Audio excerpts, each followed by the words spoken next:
Hey, welcome to Zach's Tech-Turf. It's been a while since I reviewed an action camera on my channel. Today, we're going to be taking a look at the OD RVM 1080p action camera that costs just 50 bucks. I'm going to start this video with a little movie/vlog type thing so you can see exactly what this camera is capable, and then we'll get into the features and everything. So, let's get into it.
So I hope you guys enjoyed that little bit of an edit. Make sure you let me know what you thought of it in the comments section. For me personally, this is about as good as it gets for a $50 action camera. As far as the rest of the features go, it's pretty much the exact same thing as the other action cameras that I reviewed on my channel, but I'll go over the important stuff. First, the recording options are 1080p and 30 FPS, which is what the entire video was shot in, 720p and 60 FPS, and 720p and 30 FPS. I would have loved to see 1080p 60 FPS for better slow-mo shots, but I don't believe I've seen that in a $50 action camera yet. The pictures can be taken up to 12 megapixel, and here's some examples of that, pretty much on par with other budget action cameras in my opinion.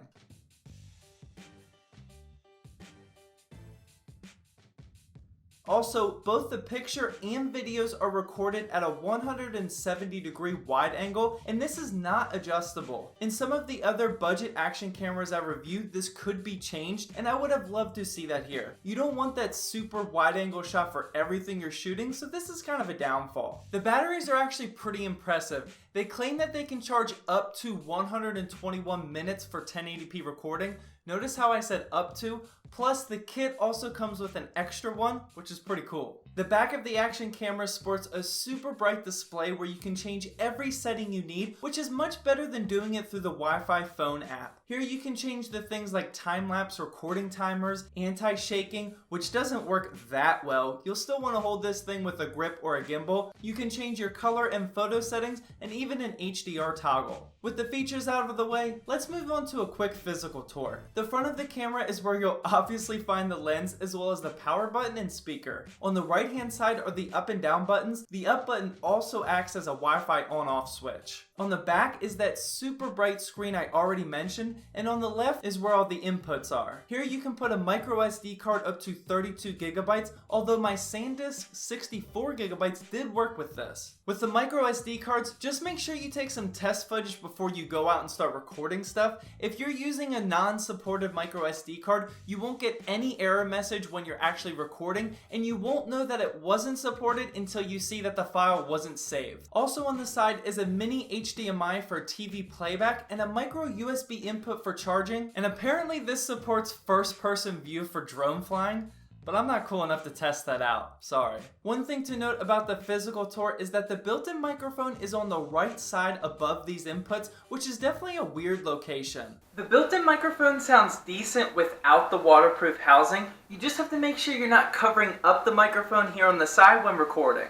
And finally, that brings us to the accessories part of the review, which is where you're getting a ton of value. I hope you've seen just how much actual GoPro accessories cost, because then you'll really appreciate what all you're getting here. Inside the included baller carrying case, you have the clear waterproof housing, which is the only accessory that doesn't work with the GoPro, a bunch of adhesives and mounts such as a belt clip and handlebar mount, and you're even getting that extra battery I talked about. This is where the product becomes a steal. If you were to pay for all these accessories for a GoPro, these alone would cost hundreds of dollars. Even if you already have a GoPro, buying this bundle gives you two advantages. First, you're adding an extra camera to your arsenal for sick angles, and two, all of these accessories will work for both cameras. Overall, I'm super pleased with the quality of this budget action camera, and I'm definitely happy with the amount of accessories that it comes with, including the carrying case. I believe the OD RVM action camera is worth the name GoPro Killer version 3. Well, that wraps up my review of the OD RVM budget action camera. Make sure you guys let me know what you thought of the action camera, as well as my quick edit in the beginning of this video. I had a lot of fun editing it.